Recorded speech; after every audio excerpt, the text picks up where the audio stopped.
watching. Subscribe. Hello, you're watching ScreenStalker. I'm Laurie Blake, and I'm joined by Chopper Pete Quinnell to discuss what the fans have been doing with Pokemon since the Pokemon Direct yesterday. A lot of things, turns out, is what they've done. Too many things. So in yesterday's Pokemon Direct, even more details about Pokemon Sword and Pokemon Shield were revealed, and boy howdy, do the games look good. They look great. So there were some really big talking points as well. There was the expansive, wild area that has free-roaming Pokemon for you to go find and catch. There were huge stadium gym battles and gigantic Dynamax Pokemon who are basically 4-player raid bosses. But the thing that most people were looking for were new Pokemon, and 7 were announced. You had That's So Raven, Corviknight, the Flower Lads, Gossifleur and Eldegoss, the Snapping Turtle Dreadnought, Fluffball Wooloo, and the 2 legendaries, the goodest boys in all of Galar,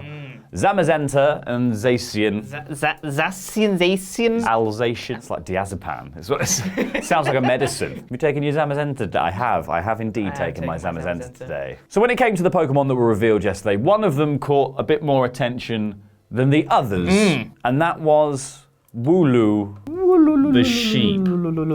So Wooloo on the Pokemon website is described as having an extremely fluffy body. I think we could have told that one anyway. Yeah. The white fur that covers their body grows throughout their lives, and it will fully grow back in 3 months, even if the Wooloo has been completely shorn. The fur is used for clothing and is very popular as a specialty product of the Galar region. It also says that they're a friendly Pokemon that crave stability. Wooloo lives as a herd and mimic the actions of their trainer or herd leader. They dislike conflict, and if they need to escape from enemies, they will simply roll away. The perfect Pokemon for a game about battling them over and over again to win a championship. So naturally, when something comes out that catches the internet's attention, you get fan art for it popping up pretty much as quickly as possible. And some of it is incredible. Like, there's probably going to be one on the screen right now of this Dynamaxed Wooloo, which is just fantastic. That's from PokePokem's on Twitter. There's also one from Structrue, which is just a whole different bunch of angles of Wooloos. There's another one from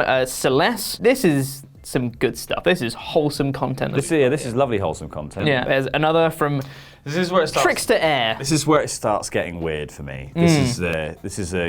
Is it a Gajinka girl? Gajinka. It's always weird when there's the hybrid person, but with the original thing. It's that same argument of like, why is Goofy a dog man? Yeah. But Pluto is a dog. That's the same thing. Why is she a sheep girl, but she's holding a sheep? She's holding a sheep. She's a Well, she is a Woolass, sheep. and that's a Wooloo. A Woolass. All right, we can see her Wooloo. So we got one from Onigiri Punch, maybe, which is it's got like a Wooloo and it's like a woman and the fur is like a dress. I think the bit I don't like about this the most, beyond the section, the tits, is these little legs. Their little freaky feet thing.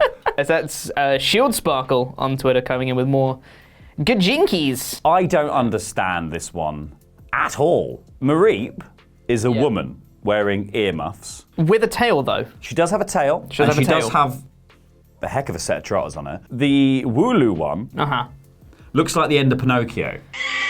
Oh my goodness me. So then we've got one from Alfheim Orphan. They've turned Wooloo from the fluff Pokemon to the muff Pokemon. All I can say is, you. I get it, because it's sheep. Beyond sexualizing the fluffy animals and turning them into Gajinka girls, there were actually girls to be turned into sexual objects. Namely one of them. Was it Professor Magnolia? I wish it was. Gilf Pokemon porn. So we were introduced to the Pokemon Professor's granddaughter named Sonia. The Pokemon community kind of went a bit crazy over Sonia because she is a waifu. So we had all sorts of course, fan art popping up over this. Some of it very innocent. One here from Sailor Heck. And then, there was the sexualization of Sonia. Crikey Moses, there was a lot of it. I was tasked today to find some of this. You just looked a little bit stressed out, Chopper. I thought you needed a break. No, thanks, mate. That I had to go to Reddit for stuff like this. She looks like she couldn't care less. Stuff like this as well from Dark Mayor, which has given Sonya some extra, assets to it. Yep. They've been Dynamaxed. They've been Dynamaxed for sure. It's just fascinating that this side of fandom exists, and like a fascinating bit of the internet that if you make something, Rule 34 exists, someone will turn it into porn, but someone will also take it, run with it, and it turns out that Hanzo and Genji are lovers, or, you know, like, but also brother lovers. The interesting point for me is whether or not the people making this stuff like making it. What is the motivation behind making something like this? Is it building off the controversy in order to get retweets or upvotes or whatever it is? Or do you actually genuinely want to just sexualize the thing? Because there was a very interesting article on Polygon about essentially the creation of Overwatch porn. Overwatch porn is definitely nothing new, like cosplayers and cam girls have dressed up as... All of them, generally I'd say. speaking, gone about, not Winston, generally speaking, gone about You their don't know. business. I hope not. Hammond! Yeah, Hammond. Look at my hamster balls. Cosplayers and cam girls have dressed up as various characters from the game and gone about their business as usual. There's also this whole swathe of people making 3D models to be used in Blender so people can create shorts. Basically, everyone is trying to put their soldier in whatever Orisa they can find, and there's loads of doom fisting.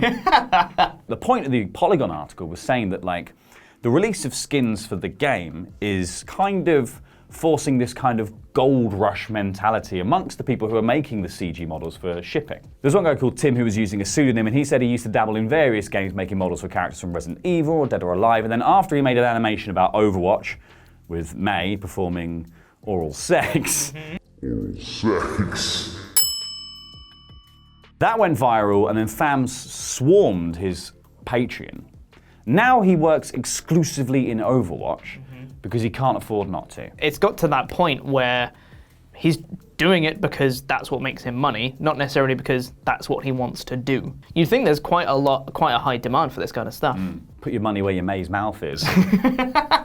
You have to sort of argue why you're doing it, where you're putting it. Because Twitter as well, like, Pokemon Direct was trending. You're going to hashtag things. There's the ability for people who are susceptible, underage, whatever, to see that once you put it on there. And then if you're only doing it for the purposes of getting clicks, it's kind of irresponsible, I think. If you go onto, like, you know, a Reddit that is specifically designed to post these kind of things, all the power to you kind of thing, that's where people go, you have to be, you know, 18 plus to view that subreddit or whatever. Fine. That's the place where people go to find that kind of content. I think we're too far down the rabbit hole now. And it's one of those things where it's like you now can't take back the sexualization of anime that has been creeping in. So it doesn't matter particularly if they are sexual or flirtatious or whatever. I think the cold reading that most people have of manga in general or anime, you just go, That's hot. So that is all we have time for on this discussion around Pokemon and Pornkimon. I've been El Fagador, Laurie Blake. This has been Chopper Pete Quinnell. Click some videos that are over there to watch more awesome ScreenStalker content. And remember, we're watching.